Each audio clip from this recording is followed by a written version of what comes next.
Yin Yoga philosophique, Thich Nhat Hanh, l'amour véritable, by Yoga Chérie. On commence dans une posture assise, jambes croisées, mains posées en Chin Mudra.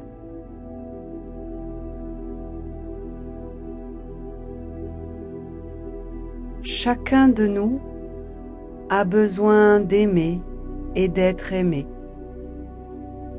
Nous avons aimé et peut-être avons-nous souffert. Certains ont tellement souffert qu'ils n'osent plus aimer. C'est très triste d'avoir peur, de ne plus oser aimer, car l'amour est merveilleux et tout le monde en a besoin. Aimer, partager. Dans une famille, on vit dans l'esprit d'amour. L'enfant apprend en regardant son père et sa mère. L'amour se manifeste dans la vie quotidienne, dans la façon d'agir et de parler. Les parents sont les premiers professeurs d'amour. L'école est une seconde chance d'apprendre l'amour si la famille ne lui a pas permis. S'il y avait de la souffrance et des blessures et que l'enfant a peur d'aimer, le professeur peut apprendre l'amour. L'amour est la matière la plus importante de l'éducation. Il s'agit d'apprendre à aimer. Bouddha dit que si on ne comprend pas, on ne peut pas aimer. Se comprendre. Connais-toi toi-même pour t'aimer et pouvoir aimer quelqu'un d'autre. S'aimer soi-même, c'est la base de l'expérience d'amour. Beaucoup de gens sont des ennemis d'eux-mêmes. Quand on aime quelqu'un, il faut se demander si on le comprend assez. Un père qui ne comprend pas son fils, ses souffrances, ses difficultés, ses aspirations profondes, ne peut pas l'aimer. On peut demander à l'autre de nous aider à le comprendre. Comprendre ce qu'il y a dans son cœur. Il s'agit d'observer, d'oser demander et de pratiquer pour cela l'écoute profonde.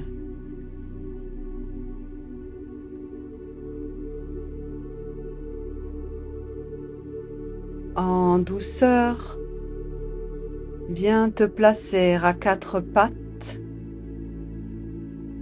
puis passe le bras droit sous le bras gauche pour déposer la joue au sol.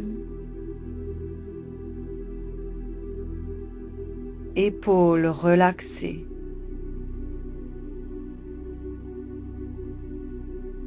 Écoutez profondément, avec tout son cœur, avec compassion, celui qu'on aime. Cela peut soulager de beaucoup de souffrances chez l'autre. Écouter avec l'intention d'aider l'autre personne à s'exprimer. Exprimer la peine, la souffrance. Quand la personne parle, elle peut avoir des perceptions erronées, des jugements, des blâmes, des accusations. C'est difficile à écouter. mais on peut décider d'écouter avec compassion. Vous pouvez être cette personne qui puisse l'écouter avec compassion, même si son discours est plein d'accusations, de jugements, de perceptions erronées. Je l'écoute quand même parce que l'écoute profonde peut soulager sa peine. Dire à celui qu'on aime, « Tu as beaucoup souffert et je n'ai pas été capable de t'aider. J'ai réagi de façon malhabile et j'ai empiré la situation. Cette souffrance en toi, j'en suis responsable à un certain degré et j'en suis désolé. Je n'ai pas compris ce que tu as dans le cœur. Je veux t'aimer. Je ne veux pas te faire souffrir. Alors aide-moi. Je vais t'écouter pour comprendre la souffrance qui est dans ton cœur. » On ouvre alors la porte du cœur de l'autre, jusque-là hermétiquement fermée, grâce au langage de la compassion. On a arrosé la graine de la compassion et de la compréhension qui grandit en nous.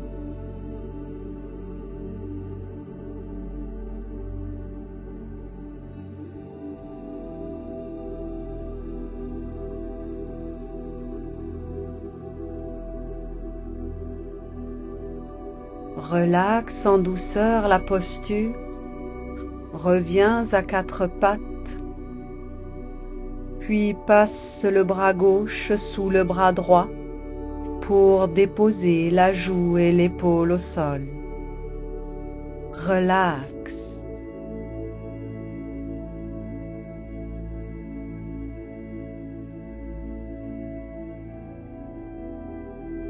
Il y a des difficultés entre mari et femme, entre parents et enfants.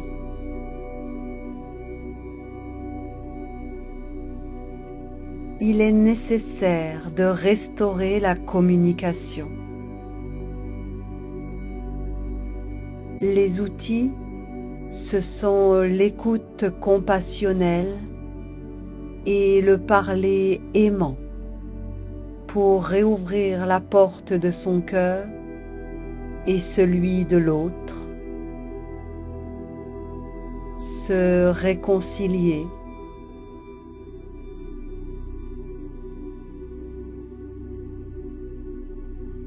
Pensez à une personne qui vous est chère et avec qui les rapports sont difficiles, peut-être même rompus.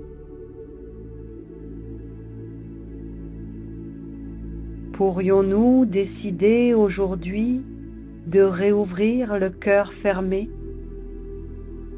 de se réconcilier avec cette personne qui nous est chère?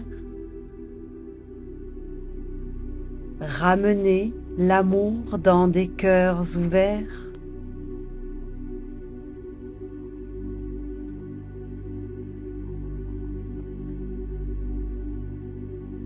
Prends le temps d'y penser, de ressentir et peut-être d'agir pour replacer l'amour au centre.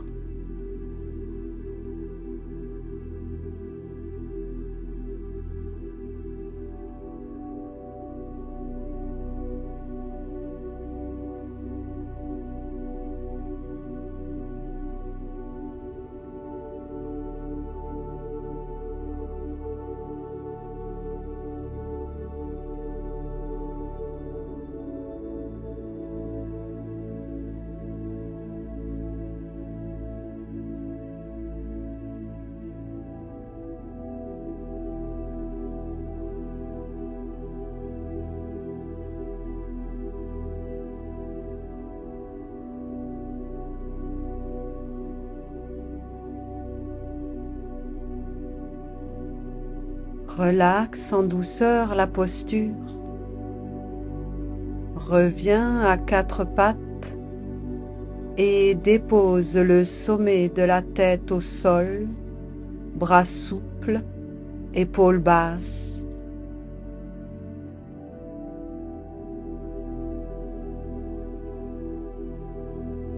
Le langage de l'amour est un instrument formidable.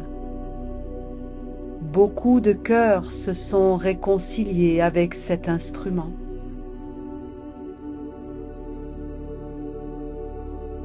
Pour l'utiliser, il est nécessaire d'avoir arrosé la graine de la compassion en nous.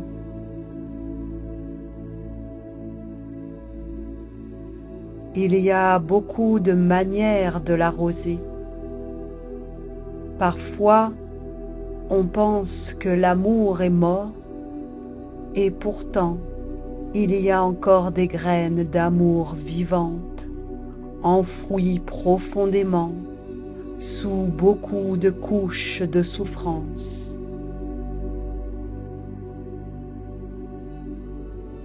Le langage de l'amour est un nuage transformé en pluie qui vient arroser les graines du bonheur enfoui.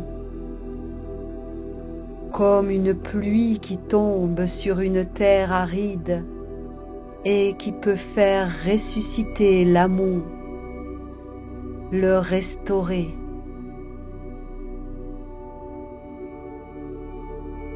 Écrire une lettre d'amour est un soin merveilleux.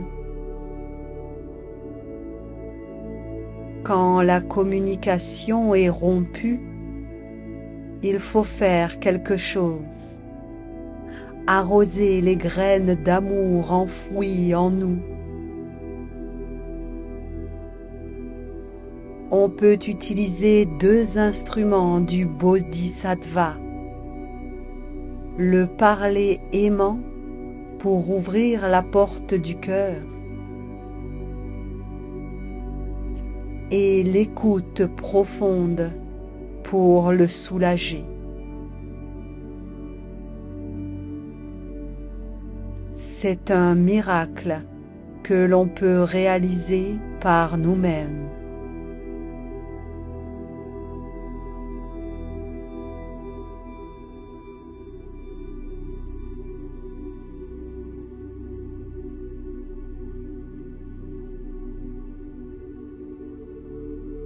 Relaxe en douceur la posture.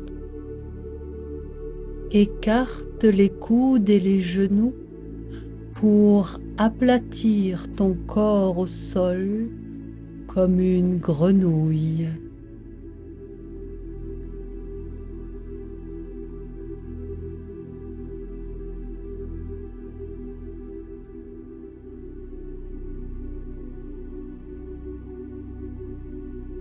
Il ne faut pas vouloir corriger le discours de l'autre. On l'écoute avec compassion, en se disant « le pauvre ». On corrigera sa perception erronée peut-être plus tard, mais pas au moment de cette écoute profonde. On peut poser des questions pour que la personne puisse dire tout ce qui est dans son cœur. Peut-être faudra-t-il plusieurs sessions.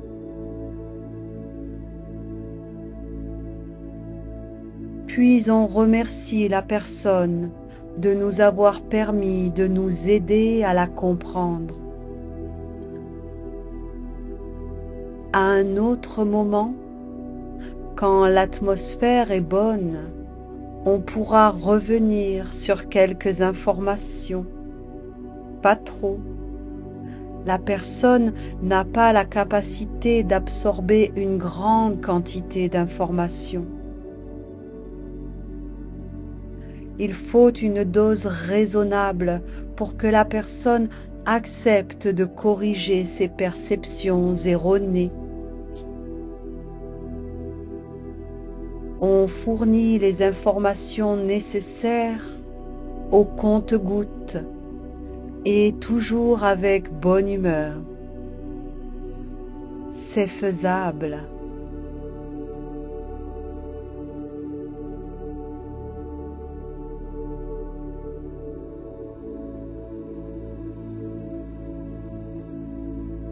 Relaxe en douceur la posture.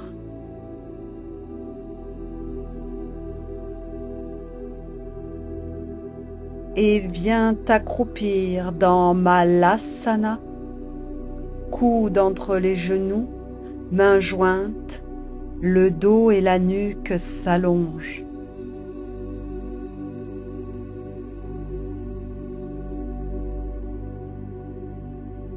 Pour un parent, écouter son enfant est très important. C'est un acte d'amour. Avoir de la patience et l'aider pour trouver les mots pour exprimer sa souffrance. Si les parents échouent, le professeur prend le relais.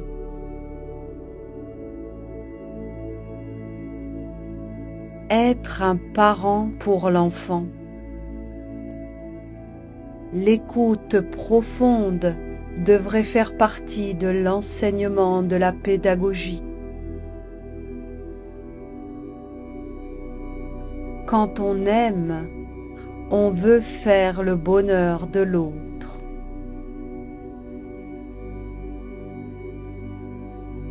Pour cela, il est nécessaire de le comprendre, de voir ses besoins véritables.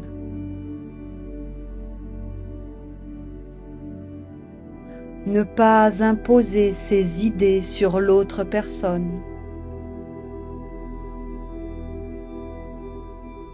Ne pas imposer à l'enfant ce que le parent pense comme nécessaire, alors que ça ne lui convient pas. Cela fait souffrir.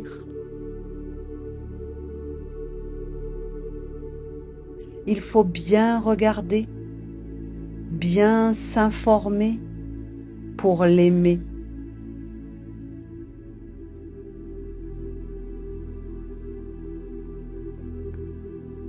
Relaxe en douceur la posture pour entrer dans Uttanasana. Hanche vers le ciel, allonge les jambes et prends les coudes dans les mains, dos et tête relaxés.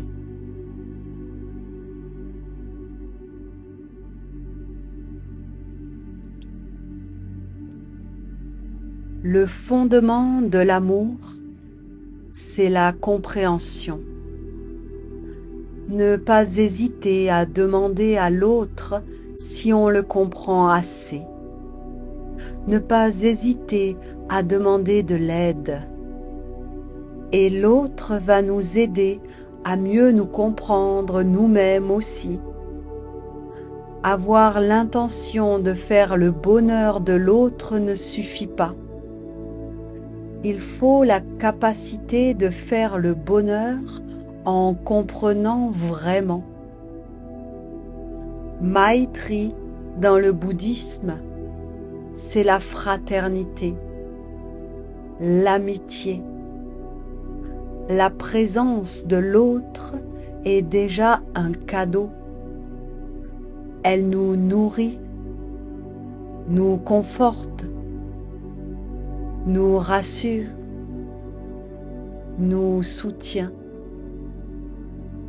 Le regard profond, l'écoute profonde, la compréhension peut faire le bonheur de l'autre.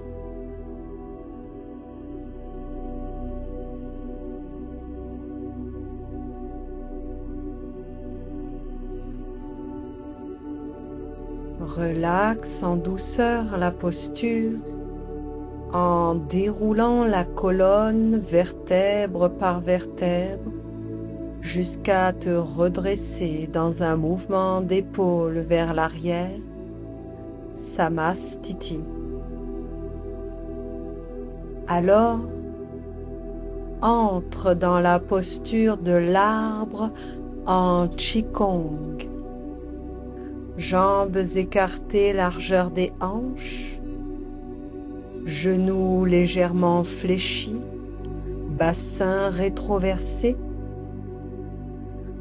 Amène tes bras en arc de cercle souple devant toi, paumes des mains face à toi, comme s'ils enserraient le tronc d'un arbre. Les coudes vers le bas. Trouve la posture juste en allongeant le dos jusqu'au bout de la nuque.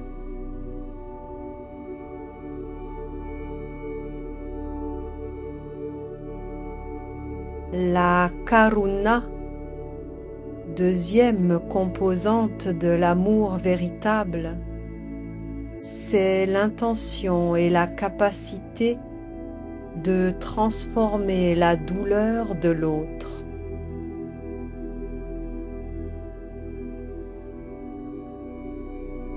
Constater la souffrance et voir les racines profondes de son mal-être.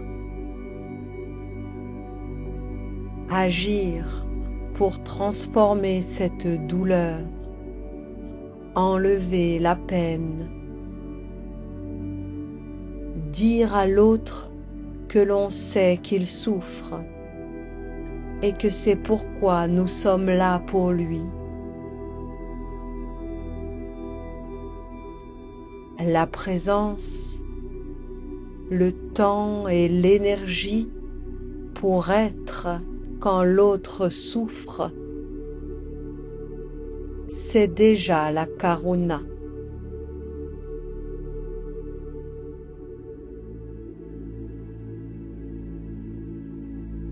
Reconnaître les racines du mal-être.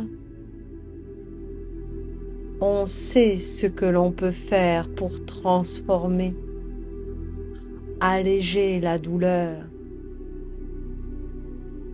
La vision profonde est essentielle.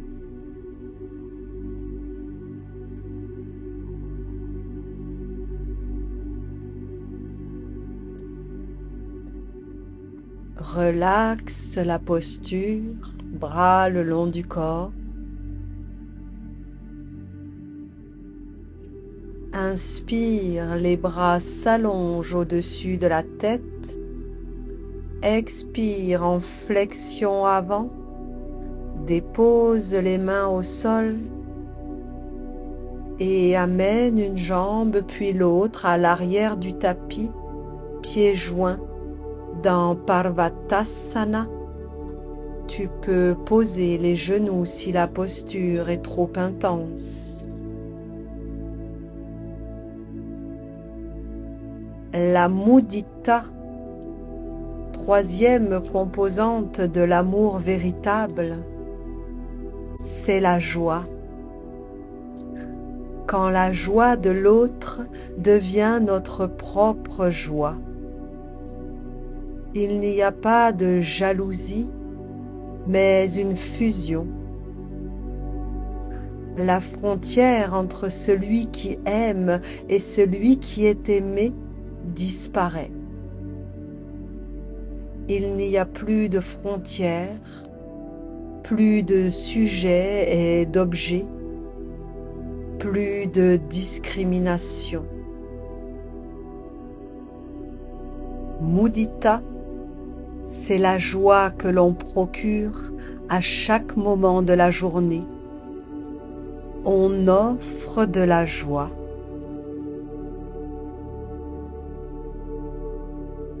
Dans une expire, dépose les genoux au sol et viens t'asseoir sur tes talons dans Vajrasana, la posture du diamant. Main droite dans la main gauche, pouce connecté, Dhyana Mudra. Allonge la colonne vertébrale.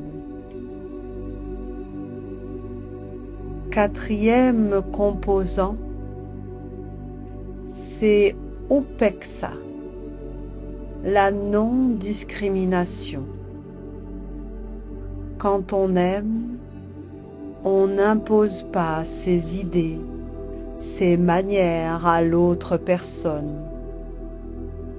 On écoute, on comprend, on n'impose pas ses idées. Quand je regarde ma main droite, je vois de la sagesse. Elle sait faire beaucoup de choses, mais elle n'a pas d'orgueil vis-à-vis de la main gauche. Elle ne lui dit pas qu'elle est fainéante, bonne à rien. À chaque fois que la main gauche a besoin d'aide, la main droite vient sans attente. Si j'essaie de planter un clou avec ma main gauche, en tenant le marteau avec la main droite, et que je me heurte le doigt, la main droite qui a causé la souffrance viendra immédiatement prendre le doigt blessé pour le soigner et apaiser la douleur. La main gauche aussi contient la sagesse de la non-discrimination. Elle ne reproche pas à la main droite de l'avoir fait souffrir.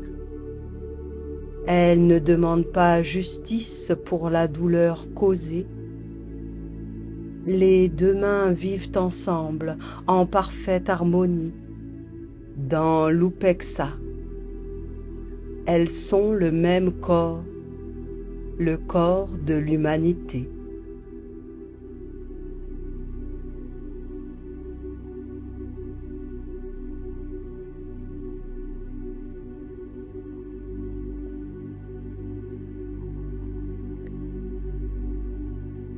Glisse à présent sur le ventre, front posé au sol, et saisis avec tes mains tes chevilles dans une posture yin de l'arc.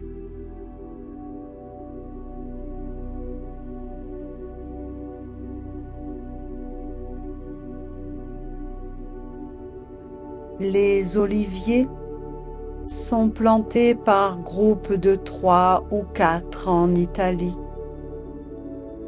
Ils se soutiennent par le réseau de racines qui s'entremêlent. Ils ne font plus qu'un, comme nous tous. Maitri, la fraternité, l'amitié. J'aime parce que tu en as besoin et j'ai besoin d'amour et pour aucune autre raison. L'amour sans frontières, inclusif. On n'exclut personne. C'est l'amour de Bouddha. Nous sommes des Bouddhas en devenir. Nous avons sa nature en nous tous.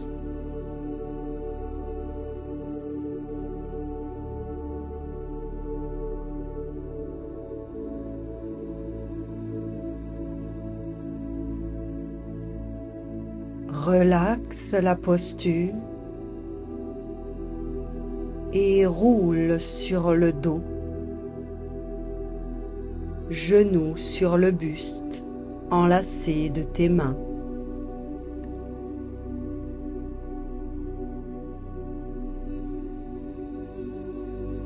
Inspire, allonge les bras sur les côtés. Expire en torsion, genou à droite, regard à gauche.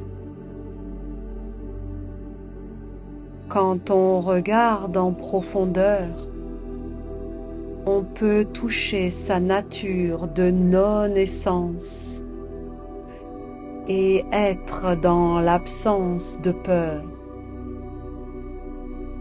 Nous sommes tous capables de produire une pensée aimante, de compassion, une pensée juste qui améliore notre santé et celle du monde. Une pensée qui peut nous guérir. Produire une parole juste de réconciliation qui peut guérir. La pleine conscience peut s'appliquer dans la vie quotidienne.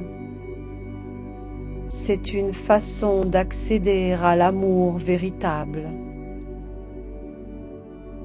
Quand on regarde un nuage dans le ciel, c'est la vie, la beauté. Mais si on s'attache à un nuage, quand il disparaît, on est triste.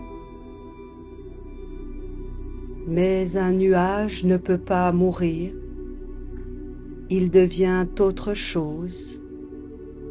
Tout comme nous, on ne meurt pas, on se transforme.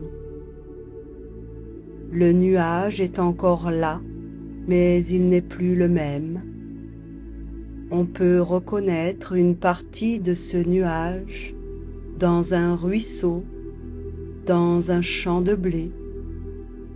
Il faut un regard profond pour le voir. Nous sommes des nuages. Nous nous transformons.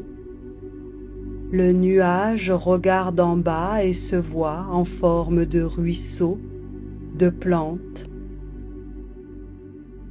C'est une bonne chose de se renouveler et pouvoir continuer sous une autre forme, régénérer.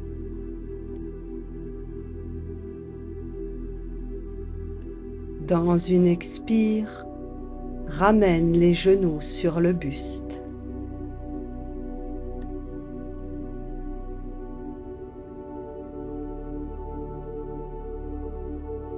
Inspire, les bras s'allongent sur les côtés. Expire en torsion à gauche, regard à droite.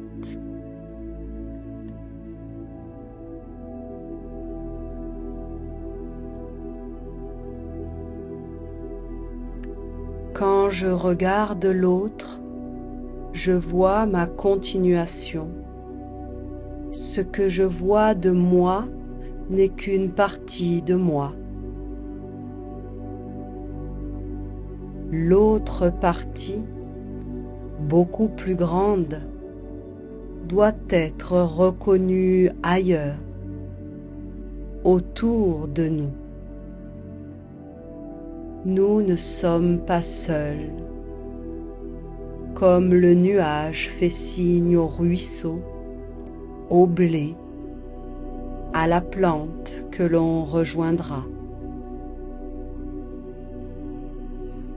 On peut laisser aller cette partie de nous qui n'est pas la totalité.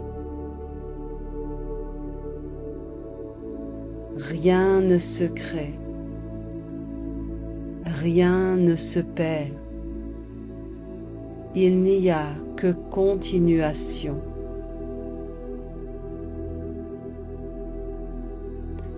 Les pensées créent la continuation.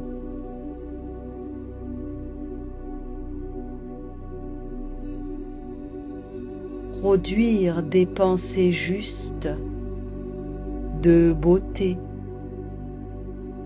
de compassion, de non-discrimination.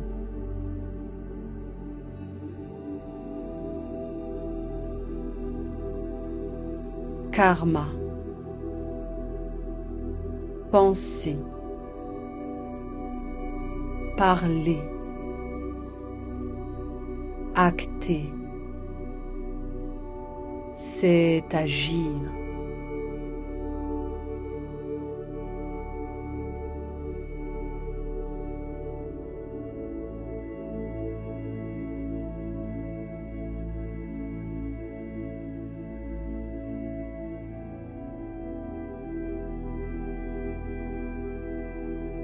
Relaxe la posture, puis allonge une jambe, puis l'autre, pour entrer dans Shavasana, bras le long du corps, paume vers le ciel. Et écoute cette méditation guidée pour se libérer de la douleur physique.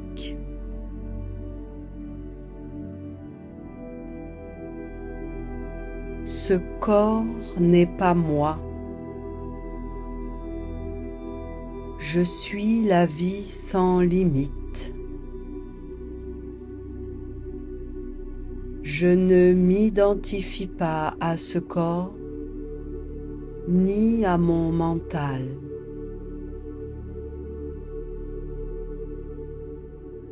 Ma nature, c'est la non-essence.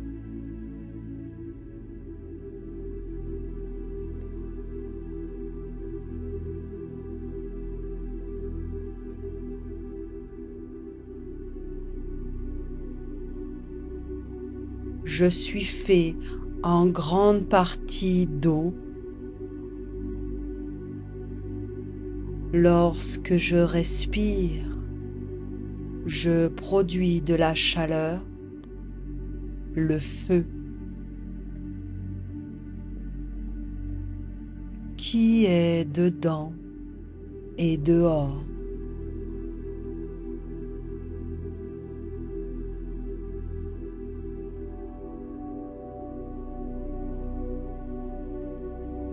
Mon corps ne vient de nulle part.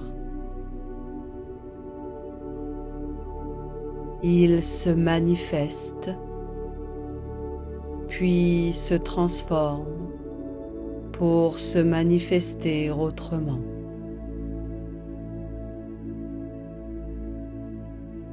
Je suis beaucoup plus que mon corps.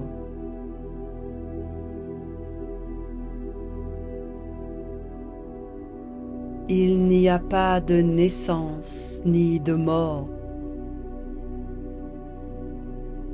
Il y a des conditions suffisantes pour certaines manifestations.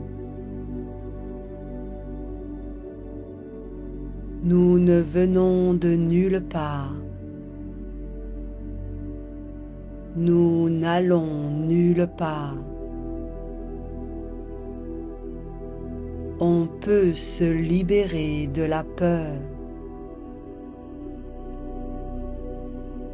On peut mourir dans la paix, dans le bonheur. Sans peur, on voyage sur les vagues de l'océan avec beaucoup de plaisir.